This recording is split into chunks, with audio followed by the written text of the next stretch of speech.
Hi friends, green আর্থে আপনাদের স্বাগত। বন্ধুরা, এই অ্যামাইস লিলিটা আমি আগের বছর অ্যামাজন থেকে কিনেছিলাম। 5টা বাল্ব ছিল, তো কোনো ফুল হয়নি। সম্ভবত হয়তো সিজনটা একটু লেটে আমি বাল্ব কিনেছিলাম। তো এবছর প্রথম সিজনে একটা ফুল দিয়েছে। তো আমি এদের পরাগ সংযোগ ঘটাবো যাতে নতুন কোনো কালারের বাল্ব হয়, আর এই ফুলগুলো থেকে কিন্তু বীজ তৈরি হয়। তো আমি পরপর ভিডিওতে দেখাবো। এটা প্রথমবার আমি ট্রাই করছি, দেখি কতটা সাকসেস হয়। তো এটা আমার দেশি ভ্যারাইটিস, এটা আমার কাছে সব সময়ের জন্য থাকে।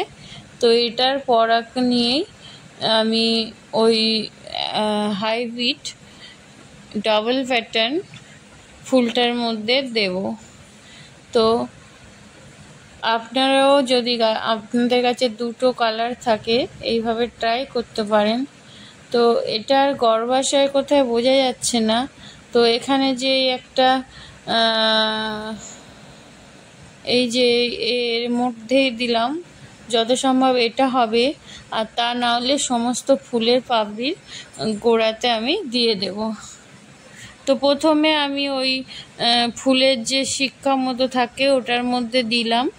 এবার বাকি সমস্ত পাপড়িগুলোর মধ্যে আমি দিয়ে দেব। বন্ধুরা, এই ফুলটার কিন্তু কোনো পরাগ নেই, যত সম্ভব এটা এগুলো ফুলের পাপড়ির মধ্যেই থাকে। তো পরবর্তী ভিডিওতে আমি আপনাদের দেখাবো কতটা সাকসেস হলো। এই ফুলটা পরাগ সংযোগ করার পর 7 দিনের মধ্যেই ফুলটা নষ্ট হয়ে যাবে। আর এটা যদি না করা হতো তাহলে আরও 10-12 দিন থাকতো। তো এটা প্রথম কালার, আরও 4খানা বাল্ব আছে, অন্য কালার হয় কিনা দেখবো। তো আজকে আমার ভিডিও যারা প্রথম দেখছেন প্লিজ সাবস্ক্রাইব করবেন, পাশে থাকা বেল বটন অন করে দেবেন। সবাই গাছ ভালোবাসি, চলুন অনেক অনেক গাছ লাগাই।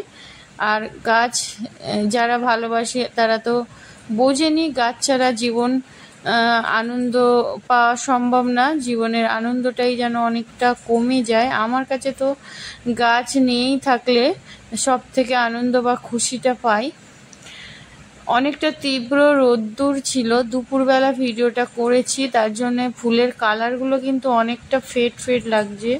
এই ফুলটা আরও একটু ব্রাইট কালার, একটু হালকা লাগছে। আর এই যেটা ডাবল প্যাটার্নের অ্যামাইস লিলি দেখাচ্ছি, এটা কিন্তু পুরো রেড কালারের মধ্যে হোয়াইট।